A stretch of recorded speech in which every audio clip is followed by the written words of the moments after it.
Bunga di Batu Cadas. Audiobook, novel silat. Cerita, Esa Mintarja. Jilid 87. Buntal mengangguk pula sambil menjawab, ya. Nampaknya ada sesuatu yang perlu diperhatikan tentang mereka.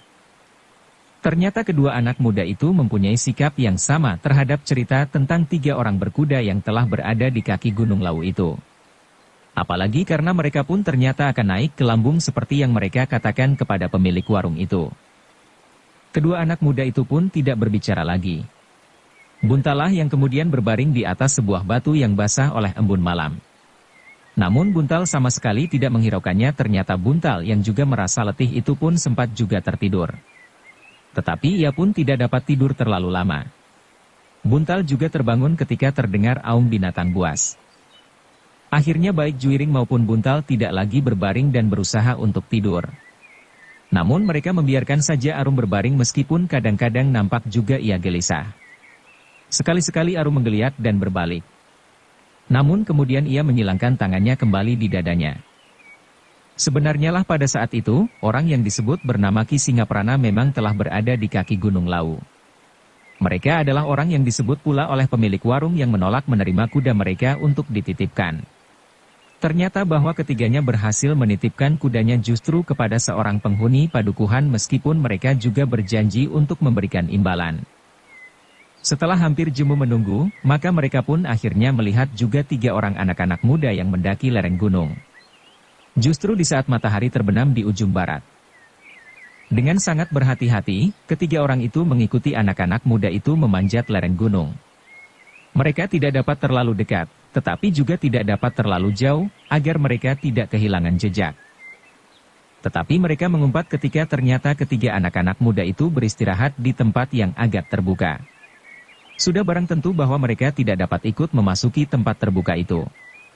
Ketiga orang itu harus menunggu di antara pepatnya pepohonan dan liarnya gerumbul-gerumbul perdu semak dan duri. Anak-anak malas, kenapa mereka tidak melabuh keris itu justru di malam hari, geram orang bertubuh kekar yang bernama Ki Singaprana itu. Kita akan lebih mudah mengikutinya di siang hari, desis adiknya. Kenapa? Bertanya Ki Singaprana. Jika kita tidak langsung dapat melihatnya, maka kita akan dapat mencari jejak dan bekasnya. Mungkin ranting-ranting patah, mungkin dedaunan yang menyibak atau tanda-tanda yang lain, jawab adiknya. Ternyata Ki Singaprana pun sependapat, meskipun mereka harus berada di tempat yang lembab dan pengap ketika fajar nampak di timur, ketiga anak-anak muda itu pun telah berkemas. Arum agak jengkel karena di tempat itu tidak ada air. Namun Buntal pun kemudian berkata, aku kira di tempat ini banyak terdapat sumber air. Marilah pertama-tama kita akan mencari air. Ketiga anak-anak muda itu pun kemudian meninggalkan tempat mereka bermalam. Seperti yang dikatakan oleh Buntal, maka mereka pertama-tama akan mencari air. Sekali lagi Ki Singaprana mengumpat. Mereka masih harus menunggu anak-anak muda itu membersihkan diri. Terutama anak muda yang nampaknya berwajah kekanak-kanakan itu. Demikianlah, maka ketika matahari mulai memanjat langit ketiga anak-anak muda itu melanjutkan perjalanan. Namun baik Juiring maupun Buntal telah dibekali dengan dugaan bahwa ketiga orang yang disebut-sebut oleh pemilik warung itu adalah 3 orang yang dikatakan oleh petugas sandi pada saat mereka berangkat. Dan kepergian mereka ke lambung Gunung Lawu itu tentu ada hubungannya dengan kehadiran Juiring sendiri dengan kedua adik seperguruannya. Karena itu, maka keduanya tidak kehilangan kewaspadaan. Bahkan akhirnya mereka pun merasa perlu untuk memberitahukan hal itu kepada Arum, agar gadis itu tidak terkejut apabila terjadi sesuatu. Ternyata Arum sama sekali tidak heran mendengar keterangan Juiring tentang ketiga orang itu. Bahkan Arum pun kemudian berkata, aku sudah menduga. Aku pun tahu bahwa Kakang juga mempunyai dugaan yang demikian. Kenapa hal itu tidak kau katakan? Bertanya Juiring. Aku yakin, Kakang berdua sudah mengetahuinya, jawab Arum. Juiring dan Buntal hanya dapat menarik nafas dalam-dalam. Tetapi mereka pun berbangga bahwa ternyata Arum pun mempunyai penggeraita yang cukup tajam. Dalam beberapa hal, jika Arum terpaksa harus melakukan tugas tanpa orang lain, maka ia tidak akan mudah terjebak oleh satu keadaan yang sebenarnya dapat dihindari. Ketiga anak muda itu pun kemudian memanjat semakin tinggi. Jalan setapak yang mereka lalui menjadi semakin sulit. Bahkan kemudian mereka tidak lagi melihat jalur yang dapat mereka telusuri. Sehingga karena itu, maka mereka pun kemudian harus membuat jalan bagi mereka sendiri. Betapapun sulitnya, Arum yang sudah berjanji untuk tidak mengeluh, sama sekali tidak mengatakan apapun juga. Ia pun merasa bahwa ia pernah mendapat tempaan lahir dan batin seperti juga kedua saudara seperguruannya. Karena itu, jika kedua saudara seperguruannya itu mampu melakukan, maka ia pun akan mampu melakukannya pula. Meskipun demikian terbersit pula pertanyaan di hati Arum kenapa mereka masih memanjat terus hanya sekedar untuk membuang sebilah keris saja. Tetapi pertanyaan itu tidak pernah diucapkannya. Dalam pada itu, lereng pun semakin lama menjadi semakin curam. Ternyata mereka menjadi semakin lambat maju. Setapak demi setapak. Sementara itu, meskipun Arum tidak pernah mengatakannya, tetapi Juiring dan Buntal lah yang mengatur saat-saat mereka beristirahat. Panasnya matahari tidak terasa langsung membakar tubuh mereka, karena pepohonan yang pepat. Tanah terasa lembab dan basah. Namun kadang-kadang mereka harus memanjat tanah berbatu padas. Ada beberapa longkangan yang tidak berpohon, sehingga dalam keadaan yang demikian, sinar matahari benar-benar menggigit sampai ke tulang. "Apakah malam ini kita akan bermalam lagi?" bertanya Arum. Juiring memandang adik seperguruannya itu. Namun ia mengerti apa yang sebenarnya ingin ditanyakannya. Arum sebenarnya ingin tahu apakah perjalanan itu masih panjang. Dalam pada itu, Juiringlah yang menyahut, "Kita akan bermalam satu malam lagi. Menurut beberapa keterangan, sebentar lagi kita akan lepas dari daerah hutan yang lebat. Kita masih akan melintasi Arara Perdu. Kemudian kita akan muncul di tempat terbuka. Di tempat itulah kita akan melabuh keris itu. Kita akan menemukan sebuah jurang yang dalam dan menempatkan keris itu ke dalamnya, agar keris itu tertidur di sana selama-lamanya." Arum mengangguk. Ia mengerti bahwa batas itu masih jauh dari puncak Gunung Lawu. Tetapi agaknya Juiring menganggap bahwa mereka tidak perlu naik sampai ke puncak. Kecuali jalan terlalu sulit, mereka tidak membawa perlengkapan yang cukup untuk melawan udara dingin. Tetapi sebenarnya lah mereka tidak akan memanjat terlalu tinggi. Karena itu mereka sama sekali tidak tergesa-gesa.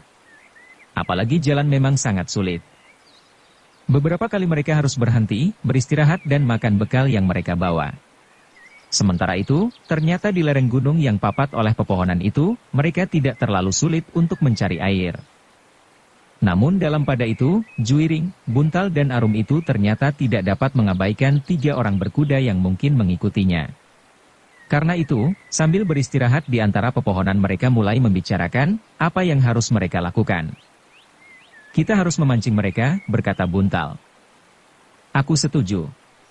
Aku akan berpura-pura meletakkan keris itu di antara bebatuan di luar hutan ini. Kemudian kita meninggalkannya," jawab Juiring. "Ya. Dengan itu upacara kecil," sambung Arum. "Upacara bagaimana?" bertanya Buntal. "Untuk meyakinkan bahwa Kakang Juiring telah meletakkan keris itu. Kita akan berjongkok dan pura-pura berdoa. Kemudian baru kita tinggalkan tempat itu," jawab Arum. Juiring dan Buntal tertawa. Sementara Arum berusaha membela pendapatnya, "Bukankah kita telah datang dari tempat yang jauh untuk melabuh keris itu? Jika kita hanya ingin membuangnya saja, kenapa tidak kita lemparkan saja keris itu di Bengawan?" "Iya, iya. Aku setuju," jawab Juiring. "Aku tidak menertawakan pendapatmu. Tetapi aku merasa geli seandainya kita sudah terlanjur berjongkok, pura-pura berdoa, tetapi ternyata tidak seorang pun yang melihat apalagi kemudian terpancing karenanya." "Ah, bukankah kita berusaha?" jawab Arum. "Aku setuju," Buntal menyahut. "Lalu, segalanya akan nampak bersungguh-sungguh. Dengan demikian, maka seandainya ketiga orang itu benar-benar mengikuti kita, mereka akan segera mencari keris itu. Jika demikian, apakah yang akan kita lakukan?" bertanya Juiring dengan sungguh-sungguh. Buntal menarik nafas dalam-dalam. Mereka memang ingin menjebak. Tetapi lalu apa yang paling baik mereka lakukan, ternyata merupakan persoalan tersendiri bagi mereka. Akhirnya mereka sepakat untuk menangkap mereka bertiga. Melaporkannya kepada Kiwandawa bahwa mereka telah berbuat curang. "Tetapi Kakang Juiring," berkata Buntal, "Ki Singaprana bukan orang kebanyakan. Ia adalah seorang yang memiliki nama yang ditakuti oleh lingkungannya sebelum ia berada di antara pasukan Pangeran Mangkubumi. Aku tahu, jawab Juiring, tetapi kita wajib menangkapnya. Jika kita tidak berbuat sesuatu, kita tidak akan dapat mengemukakan hal itu kepada Ki Wandawa. Setidak-tidaknya kita menunjukkan kepadanya bahwa kita akan dapat memberikan satu kesaksian dari satu perbuatannya yang keliru, yang tidak seharusnya dilakukan. Kecuali karena ia ingin memiliki keris yang bukan haknya, ia juga telah mencuri satu rahasia yang tidak seharusnya didengarnya. Anak-anak muda itu pun telah mengambil satu keputusan, meskipun mereka pun menyadari bahwa ada dua kemungkinan yang dapat terjadi. Menangkap ketiga orang itu atau mereka bertiga tidak akan pernah kembali. Demikianlah setelah mereka istirahat secukupnya, maka mereka pun melanjutkan perjalanan. Jarak yang akan mereka capai tidak terlalu jauh lagi. Sejenak kemudian hutan pun terasa menjadi semakin tipis. Batu-batu padas terasa di bawah telapak kaki mereka. Ketika kemudian mereka sampai ke hutan yang lebih jarang dan sebagian besar adalah pepohonan perdu, maka mereka pun segera mencari tempat yang paling baik untuk berpura-pura meletakkan keris yang harus dilabuh. Kau lihat batu padas yang menjorok itu? Bertanya Juiring. Ya, jawab Buntal. Sebuah goa kecil itu merupakan tempat yang baik untuk permainan ini, desis Juiring. Ya, kita akan melakukannya di tempat itu. Di sisi goa itu terdapat sebatang pohon serut yang umurnya melampaui panjangnya jalan di seluruh negeri ini, desis Arum. Ketiga anak-anak muda itu pun kemudian pergi ke tempat yang mereka tunjuk.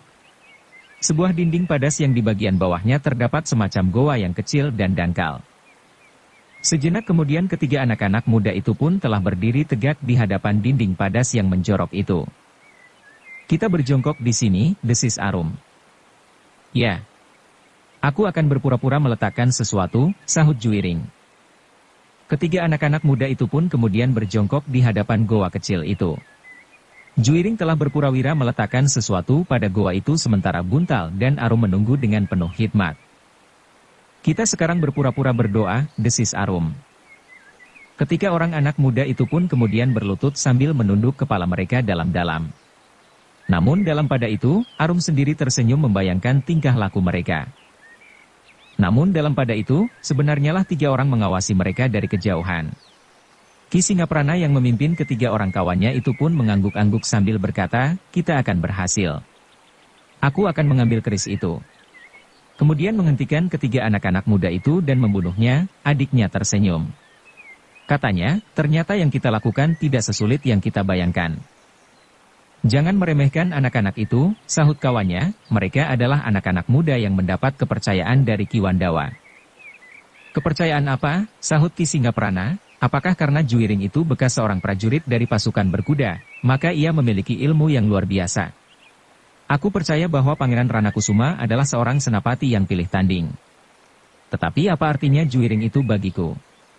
Seandainya aku mendapat kesempatan seperti Tumenggung Sindura dengan keris yang keramat itu, mungkin aku pun akan dapat melawan Pangeran Ranakusuma. Apalagi Juiring. Kawannya tidak menjawab lagi. Ia pun percaya bahwa Ki Singaprana adalah seorang yang memiliki kemampuan di atas kemampuan orang kebanyakan. Dalam pada itu, untuk beberapa lamanya orang itu menunggu.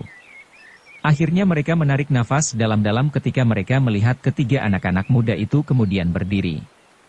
Setelah mundur beberapa langkah ketiga anak-anak muda itu masih mengangguk sekali. Baru kemudian mereka meninggalkan tempat itu. Jangan tergesa-gesa, berkata Ki Singaprana, biarlah anak-anak itu menjauh dan hilang di balik pepohonan. Kita akan mengambilnya dan kemudian menyusulnya untuk membuktikan arti dari keris yang dengan bodoh mereka tinggalkan untuk mereka labuh di bawah pohon serut di hadapan dinding padas itu. Ketiga orang itu masih menunggu. Anak-anak muda itu pun kemudian telah menghilang di balik pepohonan.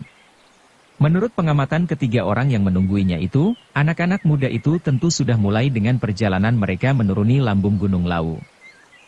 Baru setelah menunggu beberapa lama, adik Ki Singaprana itu berkata, jangan membiarkan mereka terlalu jauh.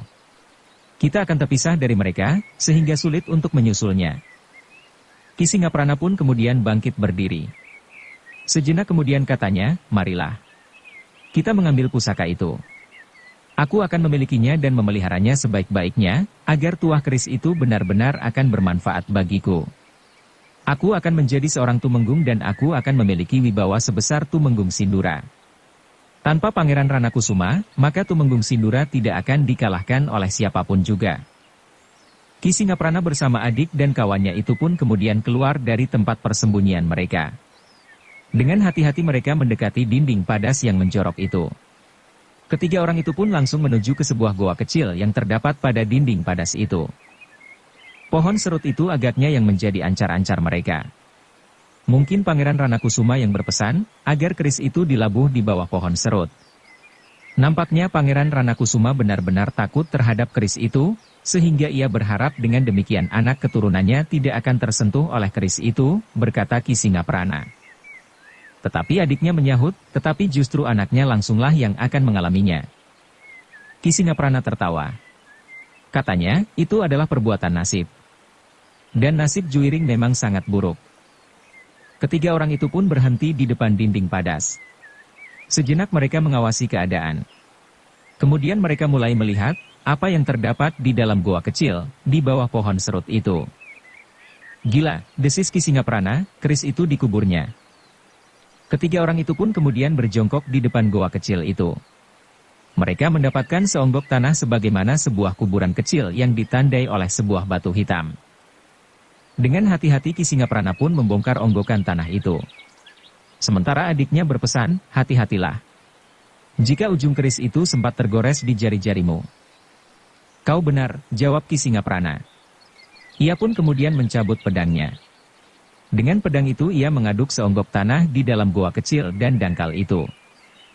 Untuk beberapa lamanya Ki Singaprana melakukannya. Namun keningnya semakin lama semakin berkerut. Bahkan kemudian ia tidak sabar lagi. Diletakkannya pedangnya dan ia mulai lagi melakukannya dengan tangannya. Tidak ada apa-apa, desisnya. Adiknya pun menjadi tegang pula, mungkin bukan di sini. Keris itu tentu tidak akan dikuburkannya. Tetapi tidak terdapat tanda-tanda lain, sahut kawannya, ketiga orang itu menjadi tegang. Sejenak mereka termangu-mangu. Bahkan kemudian Ki Singaprana telah menghentakkan kakinya sambil menggeram, apakah anak-anak itu telah mempermainkan kita? Tetapi adiknya berkata, mereka tidak mengetahui bahwa kita telah mengikutinya. Belum tentu. Mungkin mereka mengetahuinya, atau firasat mereka mengatakan, bahwa ada orang yang mengikuti mereka, jawab Ki Singaprana. Dalam pada itu, adik Ki Singaprana dan kawannya pun telah mencari di sekitar tempat itu. Di bawah pohon serut, di sekitar batu padas yang menjorok, di dinding-dinding goa kecil itu. Bahkan di balik batu di sekitar tempat itu. Gila, geram Ki Singaprana, mereka telah mempermainkan kita. Jadi, apakah yang akan kita lakukan? Bertanya adiknya. Kita akan menyusulnya. Kita akan membunuh mereka bertiga dan merampas pusaka itu, geram Ki Singaprana. Sekarang, geram adiknya, jangan biarkan mereka pergi. Namun dalam pada itu, sebelum mereka melangkah, tiba-tiba saja mereka dikejutkan oleh kehadiran seseorang. Dengan lantang orang itu berkata, kalian tidak usah mencari aku. Aku masih tetap di sini. Ki Singaprana berpaling ke arah suara itu. Kemudian terdengar suaranya dalam, Raden Juwiring. Ya Paman. Aku memang menunggu Paman di sini. Ternyata Paman benar-benar datang, sahut Juwiring. Sesaat Ki Singaprana terdiam. Tetapi wajahnya menjadi semakin tegang. Dalam pada itu, maka adiknya lah yang kemudian berkata, nah, adalah kebetulan sekali bahwa kau datang Raden. Sekarang kami ingin bertanya, di manakah keris yang akan Raden labuh itu, di bawah pohon serut itu, jawab Juwiring. Jangan bergurau seperti anak kecil, jawab adik Ki Singaprana, aku sudah terlalu lama tidak bercanda dengan cara yang cengeng itu. Aku lebih senang bercanda dengan pedang. Nah, katakan, di mana pusaka itu? Apakah kau tidak mendengar, sahut Raden Juwiring, keris itu aku letakkan di bawah pohon serut itu seperti pesan ayahanda. Tetapi aku pun terkejut ketika terasa seolah-olah ada tangan-tangan yang memang menerima keris itu.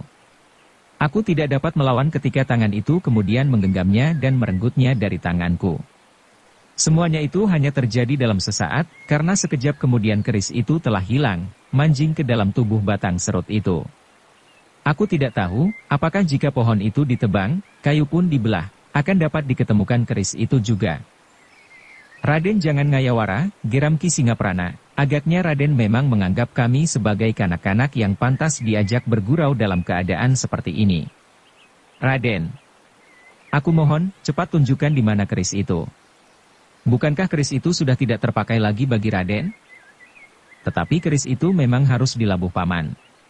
Dan tidak seorang pun boleh memilikinya.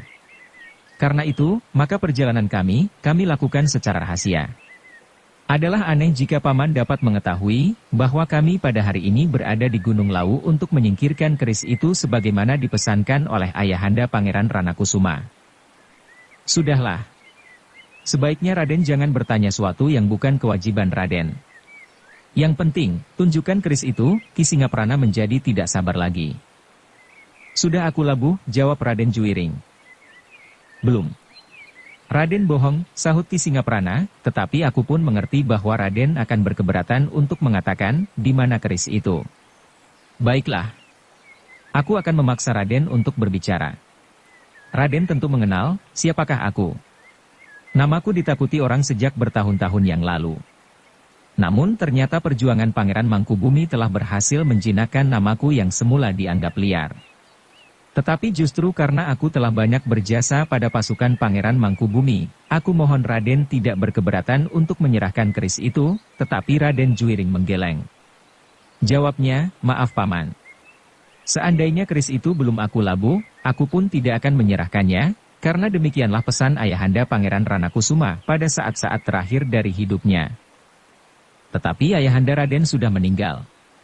Akan tidak ada manfaatnya lagi untuk memaksa diri melaksanakan pesan-pesannya, geram adik Ki Singaprana. Maaf. Aku tidak dapat menunjukkan di mana keris itu aku labuh, jawab Juwiring. Jangan memaksa kami untuk melakukan kekerasan Raden, berkata Ki Singaprana. Aku pun mengharap demikian. Kekerasan tidak akan menyelesaikan masalahnya. Seandainya paman membunuhku, tentu tidak akan ada manusia yang akan dapat menunjukkan keris itu kepada paman, jawab Juwiring. Tetapi jika kau tidak mau mengatakannya, aku terpaksa membunuhmu. Biarlah keris itu tidak aku ketahui di mana tempatnya. Tetapi dengan kematianmu, maka rahasia itu tidak akan pernah didengar oleh siapapun juga, geram Ki Singaprana. Aku memang tidak akan pernah mengatakannya, desis Juwiring. Tetapi rahasia yang demikian pada suatu saat akan dapat terucapkan. Sengaja atau tidak sengaja, jawab Ki Singaprana. Nah, sekarang tinggal memilih. Mengatakan di mana keris itu atau kami akan membunuhmu. Juwiring memandang ketiga orang itu dengan tegang. Ia pun pernah mendengar bahwa Ki Singaprana adalah seseorang yang memiliki ilmu yang tinggi. Namun demikian ia sudah bertekad untuk tidak mengatakannya kepada siapapun tentang pusaka itu. Karena itu, maka ia pun kemudian berkata, aku tidak akan mengatakannya. Ki Singaprana pun menganggap bahwa tidak ada gunanya lagi untuk berbicara panjang lebar. Juwiring pun ternyata tidak mengenal takut. Sebagai seorang prajurit dan pasukan berkuda, maka ia tentu telah mendapat tempaan untuk tidak gentar menghadapi apapun juga. Karena itu, maka Ki Singaprana itu pun kemudian berkata, baiklah. Kami akan membunuhmu. Kami tahu bahwa kalian bertiga di sini. Ya, jawab Juwiring yang kemudian segera mempersiapkan diri sambil memanggil kedua adik seperguruannya. Buntal dan Arum pun segera bersiap pula. Mereka berdiri beberapa langkah dari Juwiring. Masing-masing telah bersiap menghadapi segala kemungkinan. Ki Singaprana dan kedua orang yang bersamanya itu pun melangkah mendekat.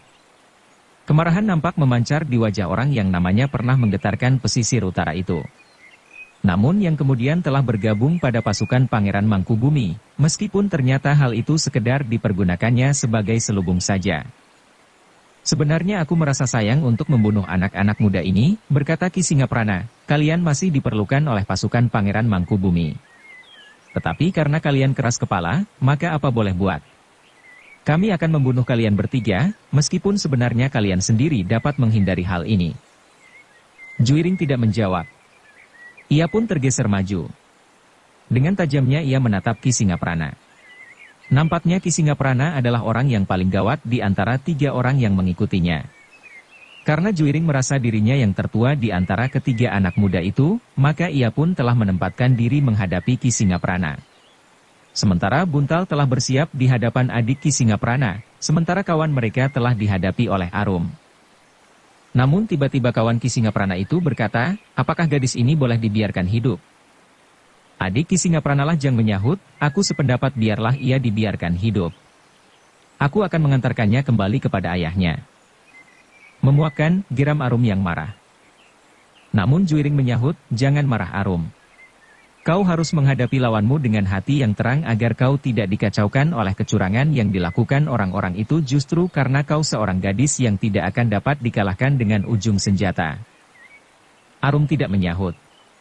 Ia pernah mengalami peristiwa yang demikian. Dan ia pun mengerti bahwa gejolak perasaan yang tidak terkendali hanya akan mempersulit kedudukannya saja. Karena itu, ketika sekali lagi lawannya itu mencoba menyentuh perasaannya, ia justru berkata, Ki, nampaknya kau akan dapat menjadi suami yang baik. Sayang sebentar lagi kau akan mati. Persetan, geram laki-laki itu. Dalam pada itu, Ki Singaprana sudah tidak sabar lagi. Ia pun telah mencabut pedangnya. Kemudian menjulurkan pedang itu lurus ke dada Juiring sambil menggeram, kau akan segera mati. Raden Juiring tidak menyahut. Ia pun telah menggenggam pedangnya pula. Ia harus bertahan, betapapun tinggi ilmu orang yang bernama Ki Singaprana itu. Adik Ki Singaprana dan kawannya yang berhadapan dengan Arum itu pun telah siap dengan senjata masing-masing pula. Sebilah pedang, dan kawannya itu mempergunakan canggih bertangkai pendek. Arum memperhatikan senjata lawannya. Ia sadar bahwa canggah yang bermata rangkap itu adalah senjata yang berbahaya. Jika lawannya itu membawa senjata jenis itu, maka tentu ia pun akan mampu mempergunakan sebaik-baiknya. Menurut pengalamannya mempergunakan senjata, serta latmanman yang dilakukan, maka senjata bermata rangkap mempunyai kemampuan merampas senjata lawannya.